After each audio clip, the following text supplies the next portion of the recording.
Hello friend, today I am going to discuss NCERT chapter 1 numerical problem. So this is a very vital part of any examination, your board examination, your JEE or NET. तो चलिए हम आज देखते हैं पहला question है NCERT का, जो न्यूमेरिकल पोर्शन है वो करवाते जाएंगे आपको, ठीक है। तो पहला क्वेश्चन है, क्या बोला है, what is the force between two small charge sphere have charge 2 into 10 to the power minus 7 coulomb and 3 into 10 to the power minus 7 coulomb placed 30 centimeter apart in air। ठीक है, तो एक पॉइंट चार्ज है, दूसरा point charge है, 2 into 10 to the power minus 7 coulomb है, और दूसरा चार्ज पार्टिकल है 10 to the power minus 7, 3 into 10 to the power minus 7। और ये क्या है, 30 सेंटीमीटर पार्ट। ये हमारा चार्ज पार्टिकल है, मान लीजिए हमारा एक चार्ज पार्टिकल Q1 है, ये हमारा चार्ज पार्टिकल Q2 है। ये किसके पार्ट है, पॉइंट चार्ज, ये 30 सेंटीमीटर पार्ट है। तो आप लोग को समझ में आ रहा होगा कि ये दोनों चार्जेस हैं, पॉजिटिव चार्ज है, तो फोर्स जो होगा किधर जाएगा, फोर्स इस डायरेक्शन में जाएगा, फोर्स ऑन 2 ड्यू टू 1, और 1 पर क्या लगेगा, force on 1 due to 2। Both are equal and opposite. तो हम लोग लिख सकते हैं क्या कि हम मैग्नीट्यूड ऑफ फोर्स क्या होगा, केवल डायरेक्शन इक्वल है ना, अपोजिट है, मैग्नीट्यूड तो दोनों केस में बराबर ही होगा। मैग्नीट्यूड ऑफ फोर्स मान F21, तो 1/4 pi epsilon naught Q1 Q2 by R square. ठीक है, R is the separation between them. तो 1/4 पाई एप्सिलॉन नॉट का वैल्यू हम लोग को पता है 9 into 10 to the power 9। तो इसको जब पुट करते हैं 9 into 10 to the power 9, Q1 Q2 का वैल्यू देख लीजिए 2 into 10 to the power minus 7 into 3 into 10 to the power minus 7। अब ये देखिए, हम लोग जो सारा कैलकुलेशन करते हैं वो ज्यादातर ऐसे यूनिट में करते हैं। तो ऐसे यूनिट में करते हैं तो आर का वैल्यू क्या है, 30 सेंटीमीटर, तो इसको मीटर में कन्वर्ट कर लिए 0.3 स्क्वायर, पता है ना। 100 centimetre equal to 1 metre, 1 centimetre equal to 1/100 metre. हमारा 30 सेंटीमीटर मतलब कितना मीटर हो जाएगा, 30 डिवाइडेड बाय 100 मीटर, मतलब 0.3 मीटर। ठीक है, तो इसको सॉल्व कर दीजिए कैलकुलेशन से। तो आफ्टर सॉल्विंग मान लीजिए 0.3 है, तो इसको लिख सकते हैं, और देखिए 7 7 14 9, तो 9 इंटू 14 में से 9 चला गया, 5 10 to the power minus 5, और आपका 3 दूनी 6। अब ये 0.3 का स्क्वायर दिया 0.09 आ जाएगा। पॉइंट को हटाने के लिए हमने ऊपर 100 दे दिया, पॉइंट हट गया, 9 से 9 कट गया, क्या आ जाएगा 6 into 20 10 to the power minus 3 Newton. This is the force, 6 into 10 to the power minus 3 Newton. Write down. देखिए यहां पर क्या था, और इसका फोर्स होगा, फोर्स क्या होंगे, हमारे बाहर की तरफ होंगे, ठीक है, आउटवर्ड होगा, हम बोले आउटवर्ड होगा। ठीक है, नेक्स्ट क्वेश्चन नोट डाउन कर दीजिए इसको।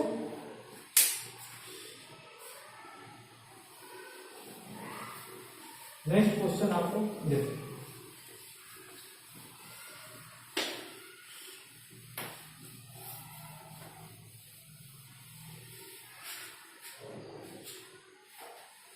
नेक्स्ट क्वेश्चन क्या बोला है, electrostatic force on a small sphere of charge 0.4 microcoulomb due to another small sphere of charge minus 0.8 microcoulomb in air is 0.2 newton. A what is the distance between the two sphere, और B निकालना है what is the force on the second sphere due to the first. ठीक है, तो यहां पर क्या है, दो स्मॉल स्फीयर है, 0.4 माइक्रो कूलम इस पर चार्ज है, सेकंड पर चार्ज है आपका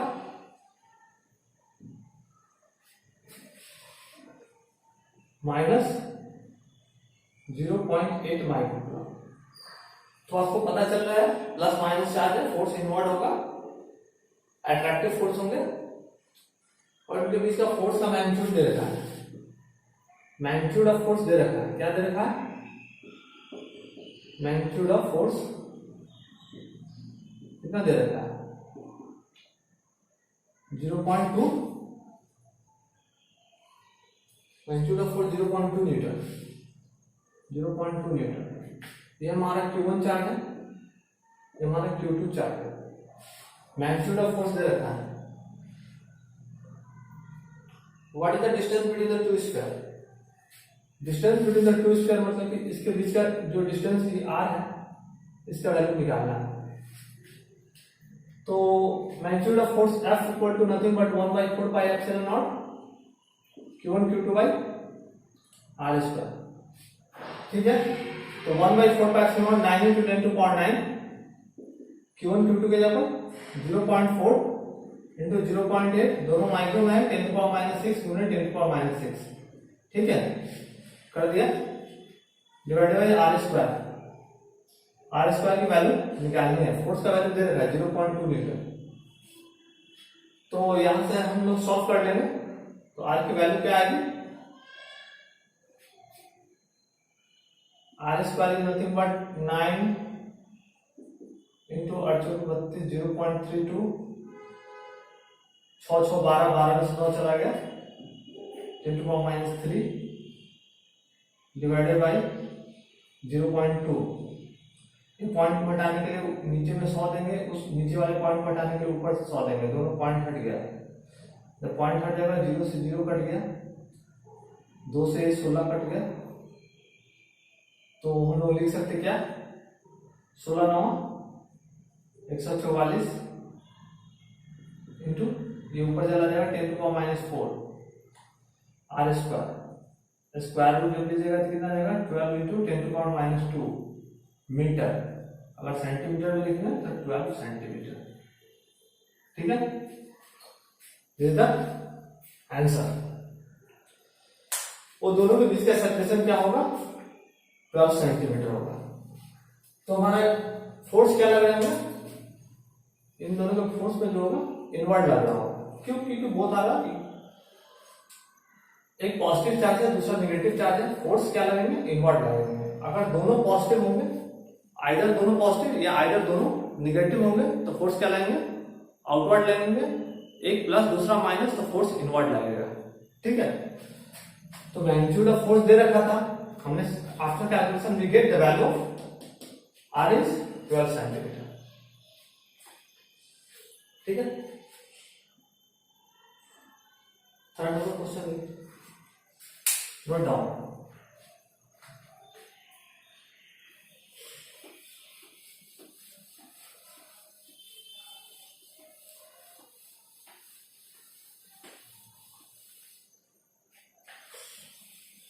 क्वेश्चन 2 था, अभी क्वेश्चन 3 देखते हैं। क्वेश्चन 3 में क्या बोल रहा है कि check the ratio ke² / GME empty is dimensionless. बोल क्या रहा है कि ke² divided by GME empty, इसको बोल रहा है डायमेंशनलेस है। इसको चेक कीजिए, डायमेंशनलेस।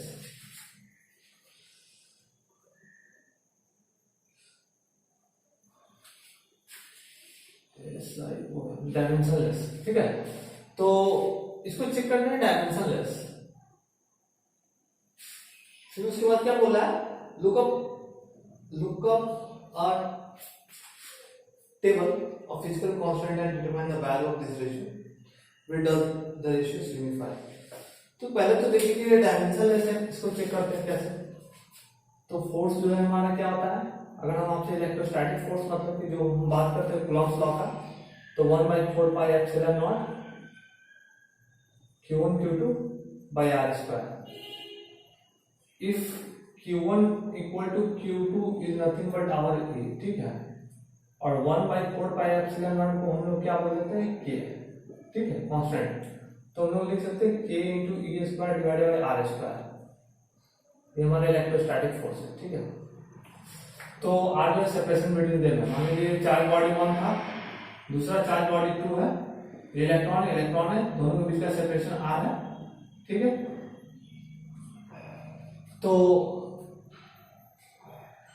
यहां पर क्या कर रहे हैं, क्लियर है यहां पर।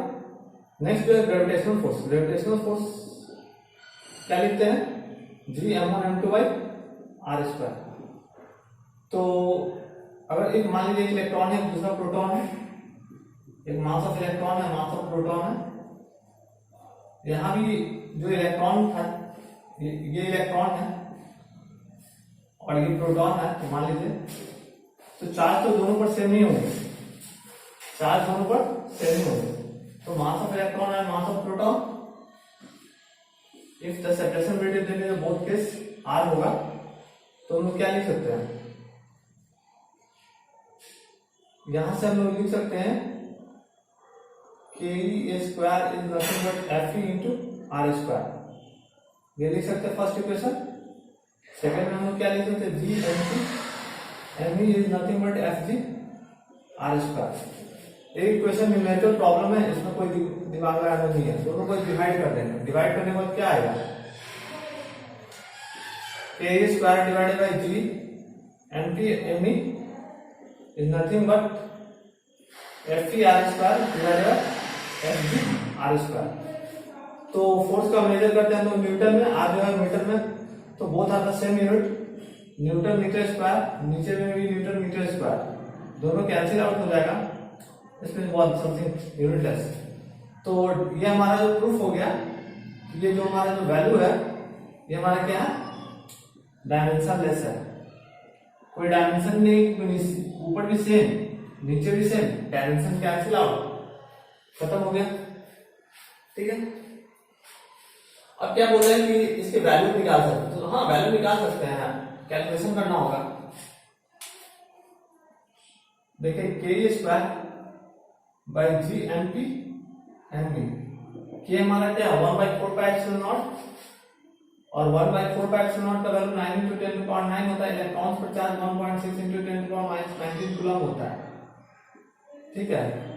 G का वैल्यू होता है 6.67 × 10⁻11, mass of proton 1.672 × 10⁻27 kg, mass of electron 9.1 × 10⁻31 kg। After solving you get some numerical value, that is the value of this, ठीक है। Explain the meaning of the statement electric charge of a body is quantized। एक quantized करने का मतलब कि कोई भी चीज को, मतलब हम लोग क्या कर सकते हैं, in the form of count कर सकते हैं, समझे बात को। जैसे हम लोग एक टॉपिक बताते हैं, चार्ज क्वांटाइज मतलब Q इक्वल टू एनी, हमने पढ़ाया है आपको। चार्ज इज क्वांटाइज मतलब हम लोगों ने पढ़ाया आपको Q इक्वल टू एन, ठीक है। तो Q इक्वल टू एनी का मतलब क्या होता है कि कोई नंबर ऑफ चार्ज पार्टिकल्स को आप क्या करते हैं, आप इजिली काउंट कर देते हैं, तो आप लोग क्वांटाइजेशन ऑफ चार्ज को अप्लाई कर देते हैं। जैसे हम लोग करते हैं Q इक्वल टू NE, ठीक है। मतलब कि चार्ज, कोई भी ऑब्जेक्ट पर जो पॉइंट चार्ज या कोई भी ऑब्जेक्ट पर जो चार्ज है, वो integral multiple of electric charge, basic unit of electric charge. तो basic unit of electric charge is nothing but charge on electron. And जो हमारा इंटीजर है वो पॉजिटिव भी हो सकता है, नेगेटिव भी हो सकता है। तो यही बोल रहा है आपको, explain the meaning of the statement electric charge of quantized. हमारे लेक्चर आप देख सकते हैं, बेसिक प्रॉपर्टी ऑफ चार्ज, जिसमें हमने पढ़ाया है कि चार्ज में क्वांटाइजेशन के बारे में, ठीक है। तो क्वांटाइजेशन ऑफ चार्ज, मान लीजिए कि कोई पार्टिकल पर चार्ज N1 है, दूसरा N2 है, ठीक है। तो मान लीजिए N1 क्या कर रहा है, अगर ये लॉस कर रहा है, अगर ये हमारा लॉस कर रहा है, ये हमारा क्या कर रहा है, गेन कर रहा है, तो हम लोग लॉस करेगा तो पॉजिटिव होगा, तो हम लोग लिख सकते हैं Q equal to N1 minus gain करेगा नेगेटिव होगा। तो नेट क्या कर सकते हैं, फिर से charge is nothing but it is the integral multiple of integer n1 minus n2 जो है वो भी एक डिफरेंस है, वो भी हमारा इंटीजर ही होगा, ठीक है। तो ये हमारा था why can one ignore quantization of electric charge when deal with microscopic that is large scale charge। देखिए क्वांटाइजेशन ऑफ चार्ज जो होता है वो छोटे स्टेप पर हम लोग मान लीजिए 2 4 5 10 15 20 100 तक है, ठीक है, हम लोग देख सकते हैं। लेकिन कभी हम लोग के पास लाखों करोड़ों चार्ज पार्टिकल आए हैं, it is not possible to count. जैसे हम आपको बताते हैं Q equal to M A, अगर मान लीजिए कि Q का वैल्यू अगर हम सिंपल एक छोटी यूनिट 1 माइक्रो कूलम देते हैं, 1 माइक्रो कूलम मतलब 10 टू द पावर -6 कूलम, तो 10 to the power -6 equal to number of electrons अगर काउंट करना है, electric charge 1.6 into 10 to the power -19 coulomb, यहां से नंबर ऑफ इलेक्ट्रॉन्स अगर काउंट करते हैं तो आप देखिए कितना ऑर्डर का आता है, अप्रॉक्स 10 टू पावर 13 ऑर्डर का आता है नंबर ऑफ इलेक्ट्रॉन्स। अगर हम 1 माइक्रो कूलम अगर चार्ज लेते हैं तो उसमें कितने नंबर ऑफ इलेक्ट्रॉन्स आ जाते हैं, 10 to power 13 electron. It is not possible to count this much of amount of electron, that's why the quantization is not applicable for macroscopic level. Quantization is applicable for microscopic level. Microscopic level मतलब few hundred तक आप हम लोग quantization को देख सकते हैं, ठीक है। इतने बड़ी बड़ी charge particle number of electrons को it is not possible to count, that's why microscopic level को हम लोग क्वांटाइजेशन ऑफ चार्ज को हम लोग इन्वॉल्व नहीं करते हैं, ठीक है।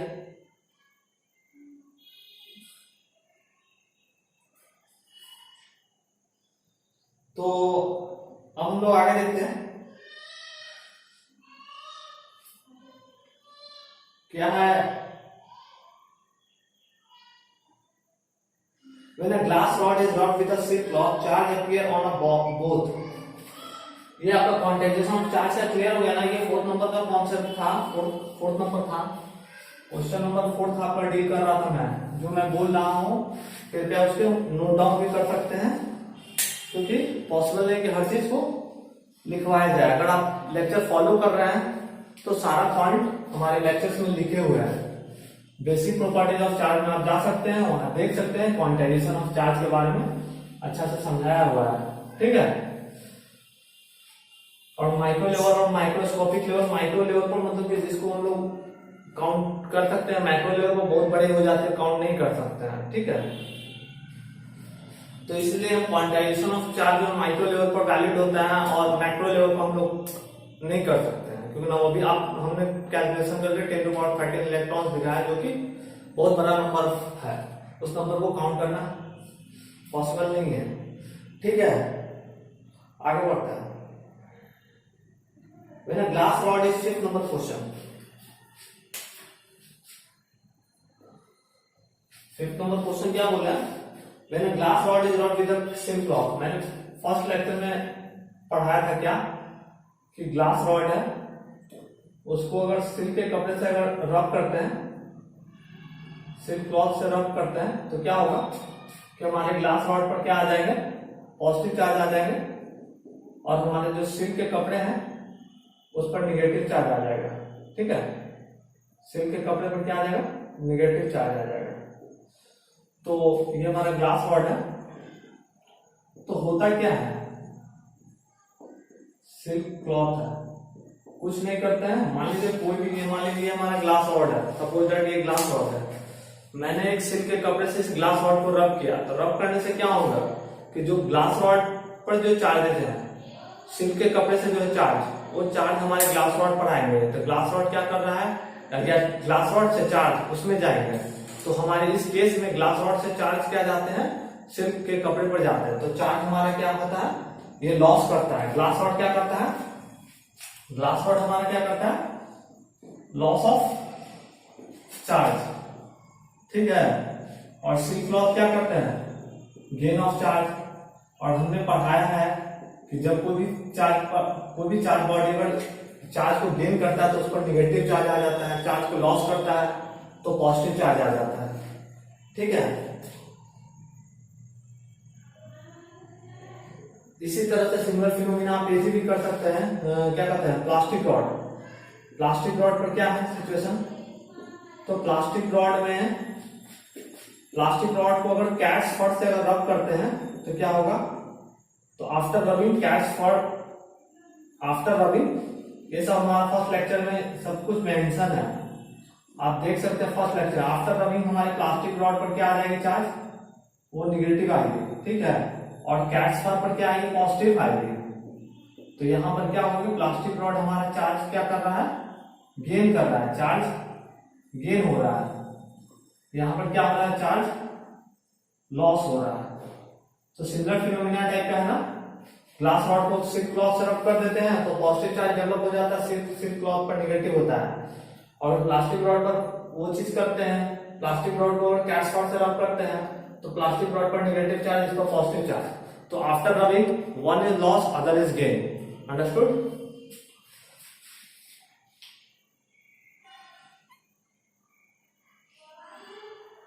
अब ये बोल रहा है कि expression of this observation is consistent with the law of conservation of charge.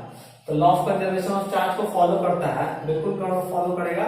Silk cloth और ग्लास रॉड इनिशियल क्या है, लॉ ऑफ कंजर्वेशन चार्ज क्या होता है कि charge is neither created not destroyed, it is transform from one system to another. और दूसरा है कि आप जो हमारा इनिशियल चार्ज था फाइनल चार्ज भी उतना ही है, ठीक है। तो अगर हम बात करते हैं कि इनिशियल में ये लोग न्यूट्रल थे, अगर हम फाइनल में इस दोनों को ऐड कर दें तो फिर ये न्यूट्रल हो जाएंगे। जैसे मान लीजिए हमारा न्यूट्रॉन है, इलेक्ट्रॉन प्लस प्रोटॉन में मान लीजिए ट्रांसफर करता है, पर इलेक्ट्रॉन पर क्या चार्ज होता है, माइनस ई, और प्रोटॉन पर क्या चार्ज होता है, प्लस ई। अगर इनिशियल क्या थे, उस पर इनिशियल जीरो चार्ज था, फाइनल भी क्या कर रहा है, फाइनल भी जीरो चार्ज है, समझे। तो क्लियर है। तो कंजर्वेशन ऑफ चार्ज, चार्ज जो शुरू में था फाइनल में भी वही है, ठीक है, जस्ट केवल एक फॉर्म से दूसरे फॉर्म में ट्रांसफॉर्म हो रहा है। 6 नंबर क्वेश्चन देखते हैं।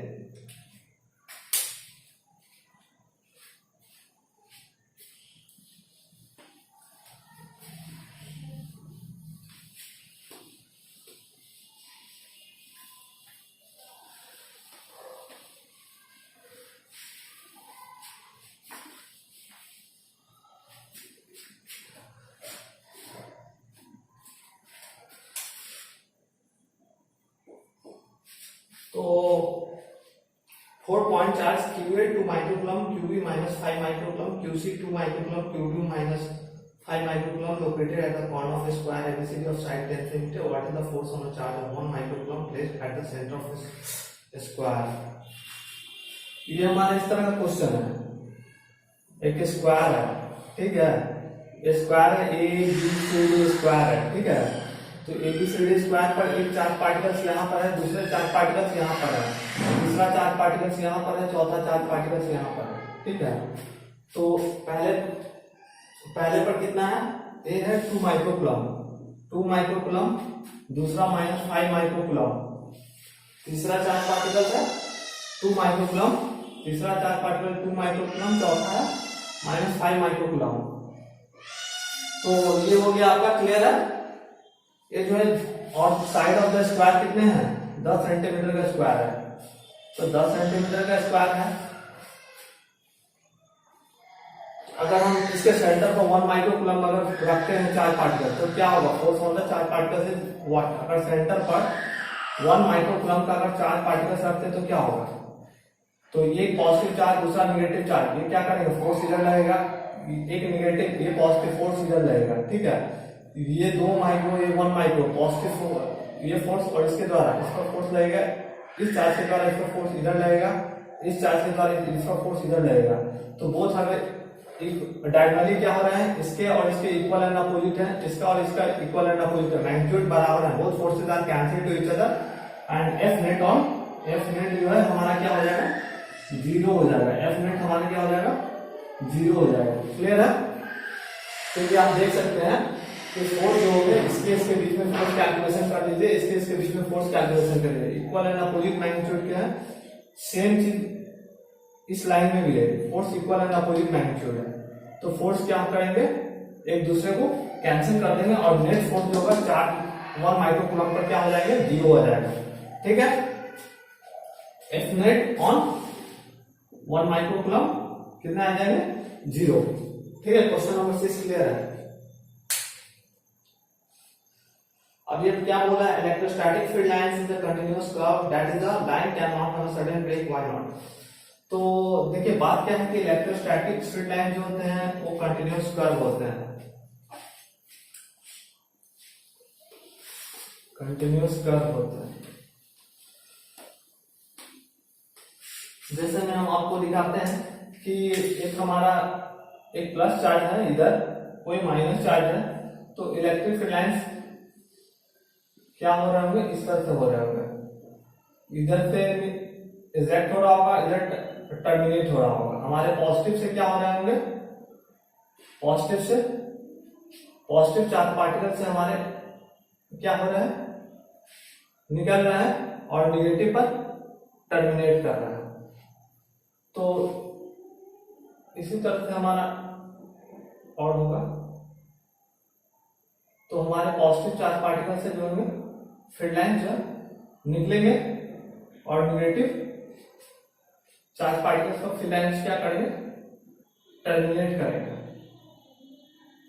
निगेटिव पर फील्ड लाइंस क्या करेंगे, टर्मिनेट करेंगे।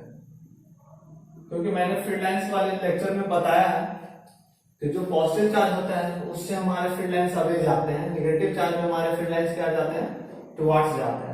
तो हम लोग क्या करते हैं कि ऐसा नहीं हो सकता है कि कोई फील्ड लाइंस यहां से चला और बीच में ब्रेक कर गया, इट इज नॉट पॉसिबल। क्योंकि जब वो चलेंगे तो एक पॉइंट से चलेंगे दूसरे पॉइंट पर टर्मिनेट करेंगे, ठीक है। अगर प्लस माइनस का तो फील्ड लाइंस हमारे क्या है, कंटिन्यूअस कर्व रहेंगे। That is line cannot have sudden break. Why not? Explain why two field lines never cross each other. देखिए कोई एक फील्ड लाइन इधर है, दूसरा फील्ड लाइन इधर है। मान लीजिए एक एग्जांपल के तौर पर मैं बता रहा हूँ, एक फील्ड लाइन ऐसे जा रहा है, दूसरा फील्ड लाइन ऐसे जा रहा है। अगर ये दोनों एक दूसरे को इस पॉइंट पर क्रॉस कर देते हैं तो क्या हो जाता है, इलेक्ट्रिक फील्ड क्या है हमारा, वेक्टर क्वांटिटी है। इलेक्ट्रिक फील्ड क्या है, इलेक्ट्रिक फील्ड वेक्टर क्वांटिटी है। वेक्टर क्वांटिटी क्या होती है, यूनिट डायरेक्शन होती है। और अगर ये दोनों एक दूसरे को क्रॉस करेंगे तो at one point we get two direction, it is not possible. That's why field lines never intersect. If electric field lines के हमारे वेक्टर क्वांटिटी है तो उनकी यूनिट डायरेक्शन होती है। जब दो फील्ड लाइंस एक दूसरे को क्रॉस करेंगे तो एक ही पॉइंट पर हमें दो डायरेक्शन मिल जाएगा, जो कि पॉसिबल नहीं है। इसलिए हमारी उसको वायलेट करता है, नेवर क्रॉस, कभी क्रॉस नहीं करेगा।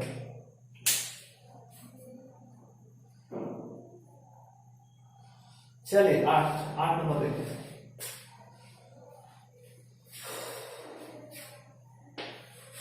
ये था हमारा 7th नंबर।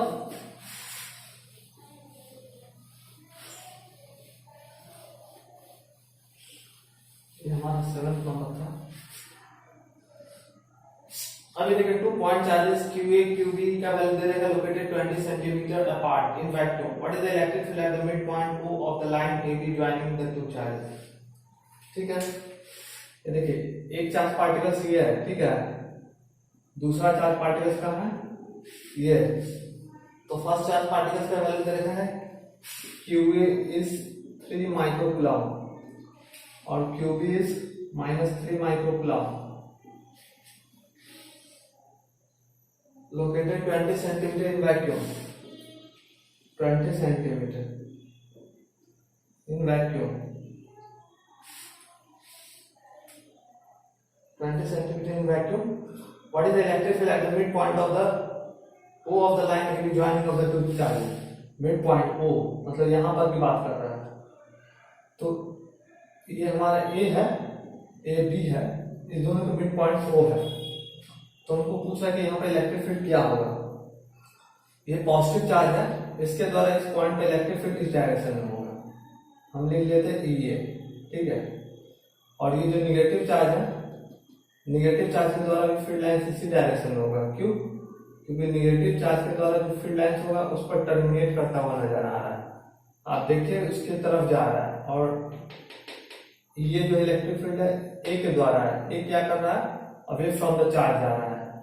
और EB जो है B चार्ज के द्वारा है, B हमारा निगेटिव चार्ज है। निगेटिव चार्ज पे इलेक्ट्रिक फील्ड लाइन क्या करता है, टर्मिनेट करता है, मतलब उस पर गिरता है, और पॉजिटिव चार्ज से हमेशा दूर जाता है। ठीक है, तो अगर हम आपसे पूछते हैं क्या निकालना क्या है, electric field at the mid point of O, electric field of the mid point of A क्या हो जाएगा, O, दोनों को जोड़ देंगे और दोनों को हम लोग जानते हैं, क्या जानते हैं, Q by 4 pi epsilon not R square, formula जानते हैं ना।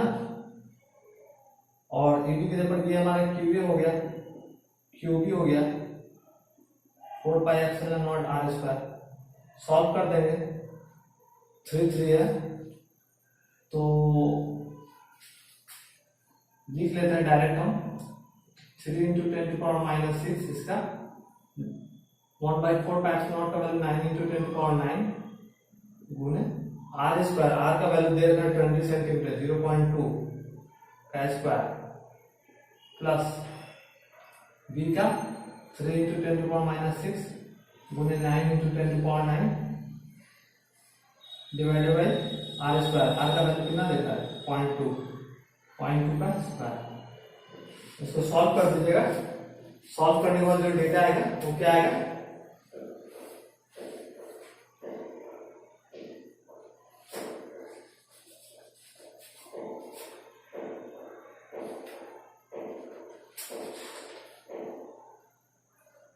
सॉल्व करने के बाद 5.4 इंटू 10 टू पावर 6 न्यूटन पर coulomb, 5.4 into 10 to power 6। After solving you get 5.4 into 10 to power 6 newton पर कूलम। क्योंकि पता है इलेक्ट्रिक फील्ड का अलोंग किधर होगा, डायरेक्शन लिख लीजिए, अलोंग OB की तरफ होगा ना, क्लियर है। तो ये हमारा क्वेश्चन नंबर कौन सा था, 8वां में कौन सा, A था।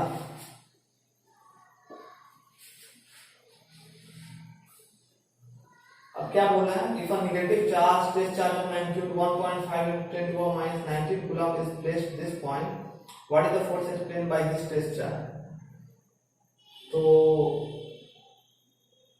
क्या करते हैं, निगेटिव चार्ज बोल रहा है रखने के लिए, जो O पॉइंट है उस O पॉइंट पर बोल रहा है क्या कि निगेटिव चार्ज रखते हैं। इरेज कर देते हैं इसको, तो इधर ही देखिए, इसका B पार्ट आपको क्लियर हो जाएगा क्योंकि सामने रहेगा। इधर ये रहा जो O पॉइंट है, O पॉइंट पर हम क्या करते हैं, चार्ज पार्टिकल आते हैं जिसका वैल्यू है minus negative, if a negative test charge of magnitude 1.5